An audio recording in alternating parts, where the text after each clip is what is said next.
کیسے چاقو، کیسے تلوار کے ضرب، زخمی، وینٹیلیٹر،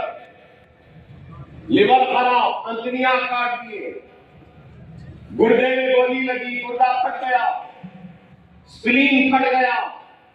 کولن ڈیمیج ہو گیا، سب کچھ ہو گیا، کئی منٹ تک دماغ کو خون تک نہیں پہنچا۔ لوگ بولے کہ زندہ رہنا تو ناممکن ہے، اگر زندہ رہا تو کچھ یاد نہیں رہے گا، بات بھی نہیں کر سکے گا، لیکن وہ آپ کی دعائیں تھیں، آپ کے روزے تھے، وہ کعبے کا طواف تھا، وہ ماؤں کی دعائیں تھیں۔ اللہ نے اس گنہگار کو نہ صرف حیات دی بلکہ اس حیات کے ساتھ ایک مقصد دے دیا کہ جب تک زندہ ہوں ہر دعا کا حق ادا کرنا مجھ پہ لازم ہے، ہر دعا کا حق ادا کرنا لازم ہے،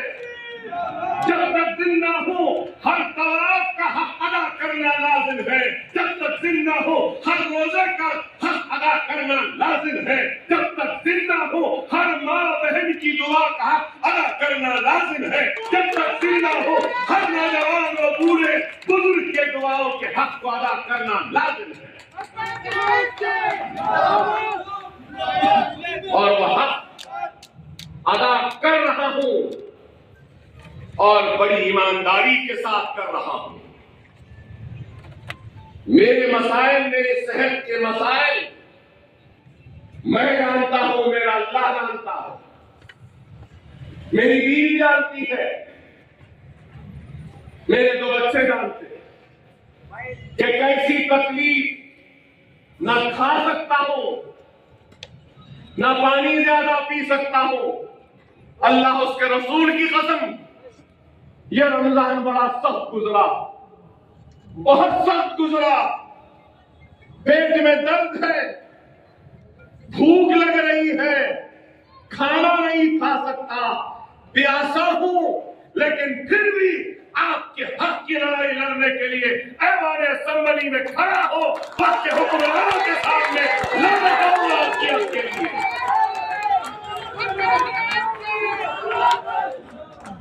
یہ میرے لیے نہیں، اپنی قوم کے لیے، اپنی جماعت کے لیے، اپنے کارکنوں کے لیے، اپنی عوام کے لیے، اور ان دعاؤں کے لیے جس کی وجہ سے میں زندہ ہوں اور کھڑا ہوں، حق ادا کروں۔ خدا را دنیا میں کئی لوگ، اور ہم دنیا میں کسی کو بھی کہہ دیتے ہیں ارے انہیں ایسا ہے، انہیں ویسا ہے، انہیں اچھا ہے، انہیں برا ہے، انہیں بدکار ہے۔ ارے خدا را جیسا بھی جو بھی ہے نا، وہ بندے اور اللہ کے درمیان نہیں معلوم کہ اللہ کو کون سی اس کی ادا پسند آ جائے گی، لیکن ہماری بدنصیبی یہ ہے کہ ہمارا سارا وقت اگر ضائع ہوتا ہے، خرچ ہوتا ہے، وقت گزارا جاتا ہے، تو اس کو برا بول دو، اس کو ایسا بول دو، اس کو ویسا بول دو، اس کی گھر میں ایسا ہو رہا، انہیں ایسا ہو رہا، ارے نہیں معلوم کون کیسا ہے۔ خدا را کسی کو کچھ نہ کہو، کسی کو کچھ کہنے میں وقت ضائع کرنے کے بجائے اپنے گریبان میں جھانک کر دیکھ لو، اپنی برائیاں کیا ہے، اپنی کمزوریاں کیا ہے، اس کو پہچانو اور اس کی توبہ کر لو، اور اپنی آخرت کو اپنی توبہ و معافی کے ذریعے سجانے کی فکر کرو۔ ہم کو اپنی فکر نہیں ہے، ہم کو فکر ہے تو بازو والے۔ خدا را سمجھو، اپنے روٹے ہوئے خدا کو منا لو۔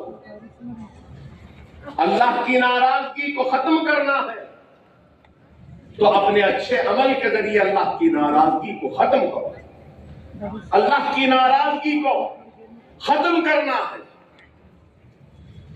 اور اللہ کو راضی کرنا ہے، تو رمضان میں جس طریقے کا نمازوں کا اہتمام کیا، بعد رمضان میں بھی اسی طریقے سے نمازوں کا اہتمام کرو، نمازوں کے پابند بنو، مساجدوں کو آباد کرو، قرآن کو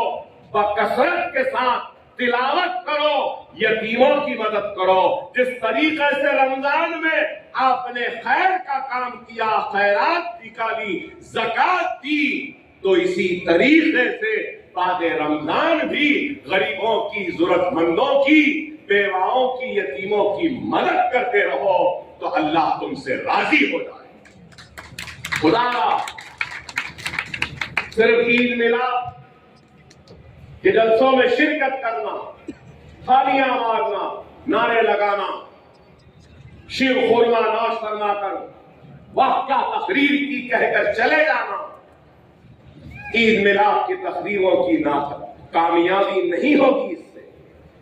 اگر واقعی میں ان عید میلاد کے تقاریب کو کامیاب کرنا ہے، تو خدا سب سے پہلے اپنے گریبان میں جھانک کر دیکھو، اپنے گناہوں کو تلاش کرو، اپنی گمراہی کو ڈھونڈو، پہچانو، اور اپنے روٹھے ہوئے اللہ کو منا لو۔ دوسروں پہ تنقید کرنے کے بجائے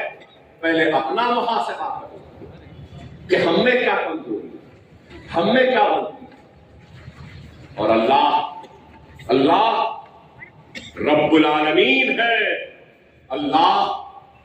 رب المسلمین نہیں ہے، یاد رکھو، سارے عالم کا رب ہے اللہ۔ پھر کیا بات ہے کہ اللہ کے حبیب محمد مصطفیٰ صلی اللہ علیہ وسلم کی امت اس آزمائش، اس تکلیف، اس مصیبت میں ہے، تو اس لیے کہ ہمارے اعمال ایسے تھے کہ ہم اللہ سے دور ہو گئے، اللہ ہم سے دور نہیں ہوا۔ اپنے اعمال کو سدھار لو، اللہ خود بخود قریب آ جائے گا اور اللہ تم سے راضی ہو جائے گا، اور دنیا کی ہر ناکامی کامیابی میں اللہ غیب سے بدل دے گا۔ یہ میرا ایمان ہے۔ اگر ایمان نہیں، اے سرزمین دکن کے غیور مسلمانوں، کمزور ایمان والوں، تمہاری کمزور ایمانی کو مضبوطی میں تبدیل کرنے کے لیے تم کو اور کیا چاہیے؟ اتنے گولیاں، اتنے زخموں کو کھانے کے بعد بھی ایک انسان زندہ ہے، تو یہ ایمان کو مضبوطی کی ایک بہت بڑی پیغام ہے۔ یہ پیغام کہ اللہ بتا رہا ہے کہ دعاؤں میں وہ طاقت ہے کہ میں موت کے دروازے سے بھی کھینچ کر حیات دے سکتا ہوں۔ اللہ بتا رہا ہے کہ دعاؤں میں وہ طاقت ہے کہ 3 گولیاں مارنے کے بعد بھی میں اس کو موت نہیں دوں گا۔ اللہ بتا رہا ہے کہ دعاؤں میں وہ طاقت ہے کہ چاقو، تلوار اور ضرب لگے لیکن پھر بھی میں اس کو حیات دوں گا۔ اللہ بتا رہا ہے کہ جب تک میں راضی نہیں تو موت نہیں آ سکتی۔ یہ ایمان کی مضبوطی کے لیے کیا یہ کافی نہیں؟ ارے کس اللہ کی، کون سے اللہ کی رحمتوں کا ذکر کرو کہ اللہ کس طریقے سے ہم پہ رحم کر رہا ہے اور ہم کو نواز رہا ہے۔ ہم اللہ کا جتنا بھی شکر ادا کریں گا، یہ اللہ کی رحمت ہے کہ ہماری اپنی جماعت مجلس اتحاد المسلمین ہے۔ یہ اللہ کی رحمت ہے کہ آپ جیسے چاہنے والے اس جماعت کے ساتھ جڑے ہوئے۔ یہ اللہ کا فضل ہے، اللہ کا کرم ہے کہ ہمارے ساری گناہوں اور لاپرواہیوں کے باوجود اللہ ہم کو موقع دے رہا، اللہ بار بار موقع نہیں دے گا۔ نوجوانوں، خدا را اپنے چھوٹے چھوٹے اختلافات کو دور کرو، اللہ کو راضی رکھو، نمازوں کے پابند بنو، قرآن کو ترجمے سے پڑھو، بیواؤں کا سہارا بنو، یتیموں کے سر پہ ہاتھ رکھو، مساجدوں کو آباد رکھو، اپنے دلوں میں اپنے دوسرے بھائی کی محبت کو پیدا کرو۔ وہ مسلمان جس کے سینے میں دوسرے مسلمان کے دکھ تکلیف کا احساس نہیں، وہ میری امت میں سے نہیں، رسول اللہ صلی اللہ علیہ وسلم نے کہا۔ ہم کر تو بہت کچھ نہیں کر سکتے، سب کچھ نہیں کر سکتے، لیکن ایک کام ہے جو ہم کر سکتے ہیں، اور وہ کام کیا ہے؟ ہاتھ اٹھا کر اپنے دوسرے مومن بھائی کے لیے دعا تو کر سکتے ہیں۔ خدا را دعاؤں میں، اپنی دعاؤں میں ہر بے سہارا مومن کو یاد رکھو، اپنے دعاؤں میں ہر مخروص مومن بھائی کو یاد رکھو، اپنی دعاؤں میں ظالم حکمرانوں کی جیلوں میں قید رہنے والے اپنے مومن بھائیوں کے رہائی کے لیے دعا کرو، اپنے دعاؤں میں ہر بے روزگار مومن بھائی کو روزگار عطا ہونے کے لیے دعا کرو، اپنے دعاؤں میں مصیبت زدہ مومن بھائی کی مصیبتوں کے خاتمے کے لیے دعا کرو، اپنی دعاؤں میں مصیبت زدہ بہن کے لیے دعا کرو، بیٹی کے لیے دعا کرو، اپنی خواتین کے لیے دعا کرو، اپنی دعا میں آدم علیہ السلام کے ہر مومن کے لیے دعا کرو جو مصیبت و پریشانی میں ہے۔ تو اپنی دعاؤں میں تم فلسطین کے مسلمان کو بھی یاد رکھو، دعا کرو تم بیت المقدس کی حفاظت کے لیے، فلسطینیوں کی حفاظت کے لیے، وہ دانے دانے کو ترسنے والا میرا فلسطینی بھائی ہے، اس کے لیے دعا کرو، دعا کرو، دعا کرو۔ دعا کے لیے ایک حدیث بیان کرتے ہوئے رخصت ہو جاؤں گا۔ جب اللہ انسان کی نیکی اور بدی کو جب تولے گا تو نیکی کا پھنڈا بھاری تو جنت، برائی کا پھلہ باری تو جہنم و دوزخ، صحیح نا؟ تو جب پورا حساب کتاب ہو جائے گا، پورا حساب کتاب ہو جائے گا اور بدیوں کا پھڑا بھاری رہے گا، جہنم کی طرف اس کو لے جاتے رہیں گے، تو آواز آئے گی، اے اللہ، اس بندے نے اس وقت یہ دعا مانگی تھی، تو نے اس دعا کو قبول نہیں کیا، اے اللہ اس کا اجر دے دے۔ تو اللہ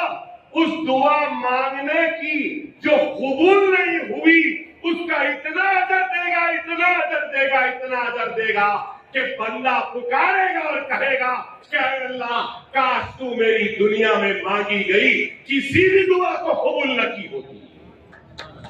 کسی بھی دعا کو قبول نہ کی ہوتی۔ خدا را دعا مانگو،